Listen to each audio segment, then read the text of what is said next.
¿Superhéroes de lentes? No.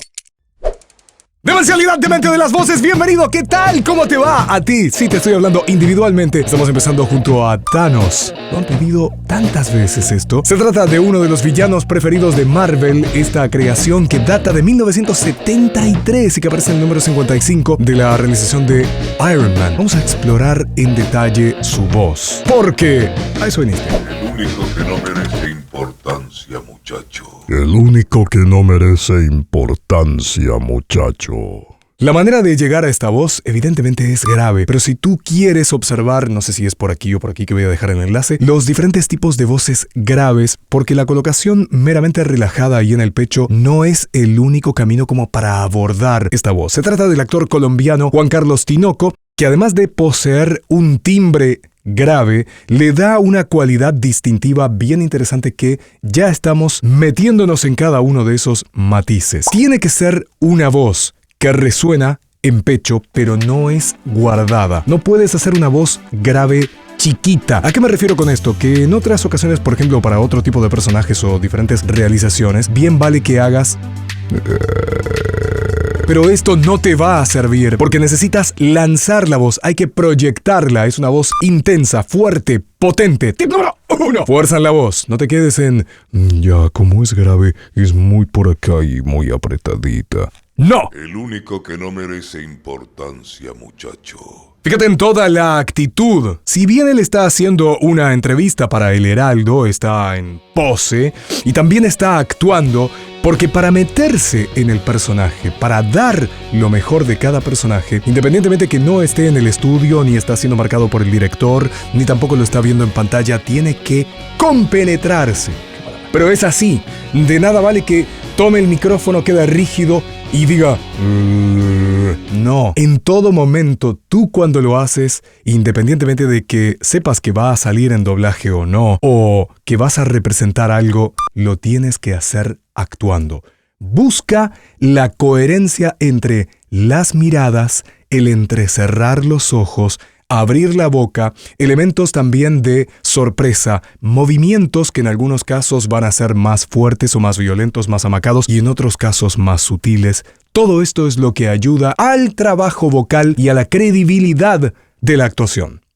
Es muy importante. ¿Cómo queda él? Está alineado, está derecho, sus hombros están ligeramente hacia atrás. Arranca la actuación mirando de costado, la mirada ligeramente sobradora, esquiva.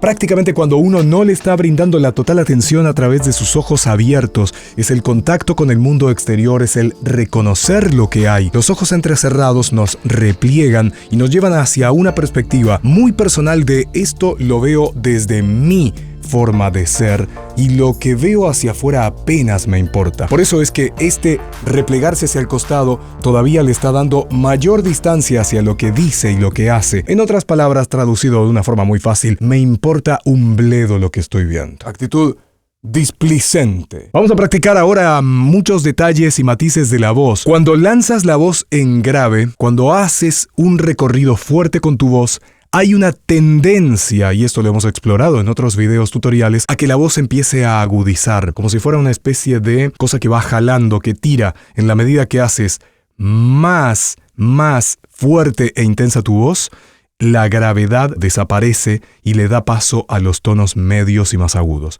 Ojo con eso, porque no va a servirte. Aquí necesitamos más peso. Así que uno de los ejercicios es este. Si tu voz no es del todo grave, vas a tener que sobreactuarla en máscara como de enojo, máscara más monstruosa. Eso es, la boca y la lengua que hacen este movimiento.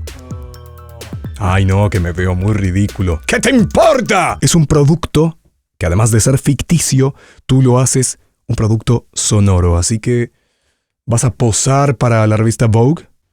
No, vas a hacer una voz. Sale hacia afuera, así que todo lo que tú hagas como va a ayudarte en la construcción del personaje. Pero no todo el tiempo está hablando No, porque hay momentos donde se repliega y también vuelve a frecuencias más bajas. Pero ojo con las frecuencias bajas, que no te termine guardando, como decíamos en un principio, la voz, porque siempre está hacia afuera. Vamos a ver ahora un contraste que existe entre la voz normal, si se quiere, original del actor Juan Carlos Tinoco, el actor colombiano, respecto a la voz que ya está procesada. ¿Por qué digo un contraste? Sí, porque existe una ligerísima diferencia a favor del grave, a favor del... Ya lo van a notar ustedes, si bien la tendencia de él es al hablar así, va a haber un pequeño pitch down, un mini tono que baja para el personaje que vemos en pantalla. Y por ahí es que te empiezas a comer la cabeza, pero ¿cómo es posible que hable de esa forma? Porque hay un leve recurso técnico, mínimo.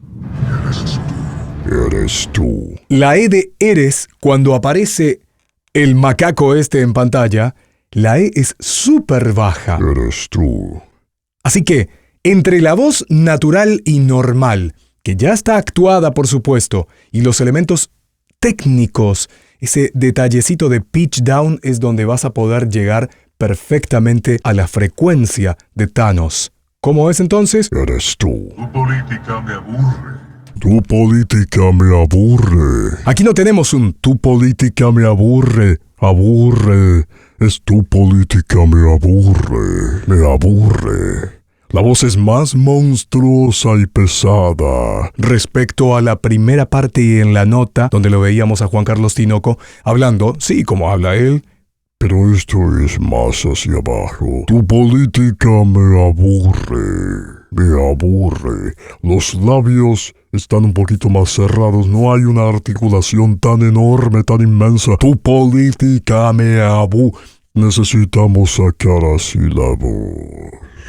Mayor lentitud en algunos instantes, no hay un hablar tampoco y un discurrir excesivamente veloz, vertiginoso, es un aparatoide monstruoso de 2 metros y algo. Suscríbete y deja por aquí abajo en los comentarios. Hasta la próxima, chao.